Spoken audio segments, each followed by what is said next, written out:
Respetado docente, muy buenas tardes. Me presento, soy el estudiante Robinson Piñeros Alfonso. En el presente video me permito realizar un análisis jurídico procesal del caso de los hermanos Ríos, teniendo en cuenta la lectura estudiada durante la presente unidad, lo entendido en el Código Penal del Proceso y las correcciones realizadas en las actividades anteriores por usted en la unidad 1 y en la unidad 2, las cuales me permitieron comprender de una manera mucho más clara la finalidad y la aplicación de los diferentes tipos de proceso dentro del sistema procesal colombiano. Dicho esto, considero importante manifestar que inicialmente estaba orientando algunas de mis respuestas hacia un enfoque procesal equivocado, ya que interpretaba el caso únicamente como una partición de herencia, cuando realmente, luego de revisar el código y revisar las observaciones realizadas por usted, entendí que jurídicamente el trámite correcto debía abordarse inicialmente de un proceso de sucesión intestada. Ahora bien, frente a la primera pregunta relacionada con qué tipo de proceso se ha utilizado hasta ahora y por qué, considero que el proceso que realmente se ha venido desarrollando dentro del caso de los hermanos Ríos es un proceso de sucesión intestada, el cual pertenece a los procesos declarativos regulados en el Código General del Proceso. Lo anterior, teniendo en cuenta que el conflicto jurídico surge a raíz del fallecimiento del señor Humberto Ríos, quien dejó un inmueble sin testamento,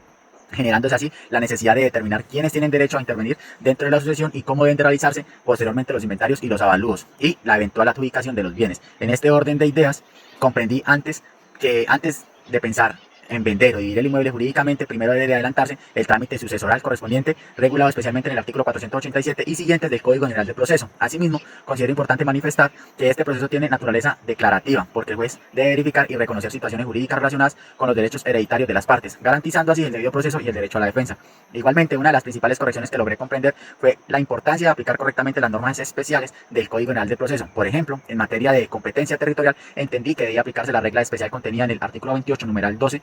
Según esta, dice que los procesos de sucesión serán competentes del juez del último domicilio del causante, razón por la cual el proceso debe tramitarse ante los jueces civiles del municipio de Ibagué. Continuando con este análisis frente a la pregunta relacionada con el proceso de seguir, con la pregunta relacionada de cuál es el proceso que debe seguir el señor Santiago Ríos para ejecutar la sentencia, considero que una vez exista una sentencia judicial dentro del proceso de sucesión intestada,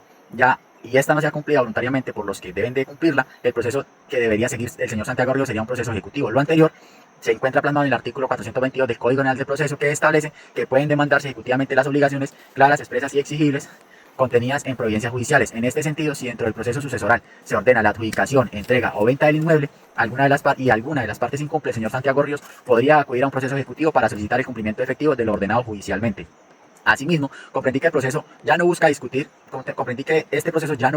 nuevamente quién tiene el derecho o quién es heredero, pues eso ya se habría plasmado anteriormente, definido en el proceso declarativo de sucesión, sino que ahora busca garantizar que dicha decisión plasmada en esta sentencia se materialice en la práctica. De igual forma, considero importante resaltar que dentro del proceso ejecutivo, el juez puede decretar medidas cautelares como el embargo, el secuestro, el remate o el remate de bienes para asegurar el cumplimiento de la obligación reconocida judicialmente. Frente a la siguiente pregunta relacionada con que si es viable la acción preventiva que intenta iniciar la señora Mariana, desde mi punto de vista considero que sí, pues esta,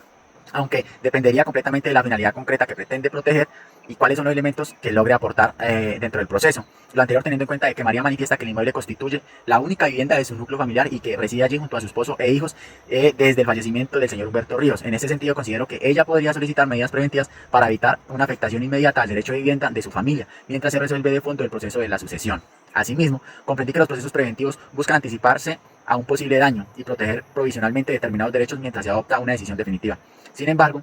considero importante aclarar que dicha acción preventiva no impediría de manera definitiva el trámite de la sucesión ni pasaría por alto los derechos hereditarios del señor Santiago Ríos, ya que ambos continúan teniendo la legitimación dentro del proceso sucesoral. Ahora bien, frente a las diferencias que hay entre los procesos declarativos, ejecutivos y preventivos dentro del caso Ríos, considero importante manifestar que aunque todos hacen parte del sistema procesal colombiano, cada uno tiene una finalidad distinta dentro del conflicto jurídico. En primer lugar, el proceso declarativo es el que principalmente se ha venido desarrollando dentro del caso Ríos, especialmente mediante el proceso de sucesión intestada, ya que este busca que el juez reconozca y declare los derechos hereditarios de las partes. Por otra parte, el proceso ejecutivo, como se dijo anteriormente, tendría lugar posteriormente a este caso, ya que en dado caso de que exista un incumplimiento de la sentencia, busca hacer efectivo el cumplimiento forzado de la decisión judicial. Finalmente, los procesos preventivos tienen una finalidad diferente, ya que estos buscan evitar un daño o proteger derechos antes de que exista una afectación definitiva. En el caso de los hermanos Ríos, este podría verse reflejado en medidas encaminadas a proteger temporalmente la vivienda familiar, mientras que se resuelve el conflicto principal, que es el que venimos tratando. Inicialmente, desde el punto de vista doctrinal, considero importante lo manifestado por el señor Hernán Fabio López Blanco, quien nos explica que los procesos declarativos buscan el reconocimiento de un derecho, mientras que los ejecutivos tienen como finalidad que se materialice. Finalmente, luego de analizar todo el desarrollo del caso de los hermanos Ríos, durante estas unidades considero que uno de los principales aprendizajes que las lecturas y que el caso hipotético me dejó es que me ayuda a comprender la importancia del uso estratégico de los diferentes tipos de procesos dentro del derecho procesal civil. Inicialmente, como lo plasmé al inicio del video, confundía la finalidad de algunos trámites y pensaba que todos los conflictos podían resolverse dentro de un mismo proceso. Sin embargo, luego de estudiar nuevamente el Código General de Proceso y analizar las correcciones realizadas por usted, entendí que el proceso tiene una finalidad específica. Entendí que cada proceso tiene una finalidad específica y unas etapas propias que deben interpretarse para garantizar el debido proceso, la protección efectiva de los derechos de las partes. Asimismo, comprendí que una adecuada elección del tipo de proceso no solamente permite resolver el conflicto de manera más eficiente, sino que también nos ayuda a evitar errores procesales que pueden afectar la validez y las actuaciones judiciales. Desde mi punto de vista, este aprendizaje me resulta muy importante tanto en mi formación como futuro abogado, como para las funciones que cumplo dentro del Ejército Nacional como su oficial, ya que me permite actuar con mayor criterio jurídico, entendiendo que en el derecho no solamente basta con tener la razón, sino que también es fundamental utilizar de manera correcta el procedimiento establecido en la ley. Del mismo modo, finalmente me permito plasmar en el dicho video que hago uso de las prendas institucionales no con intención económica o con la intención de faltar a lo plasmado en el manual o en el reglamento de uniformes, sino que hago uso de las prendas militares, ya que no cuento con la posibilidad de hacer uso de vestimenta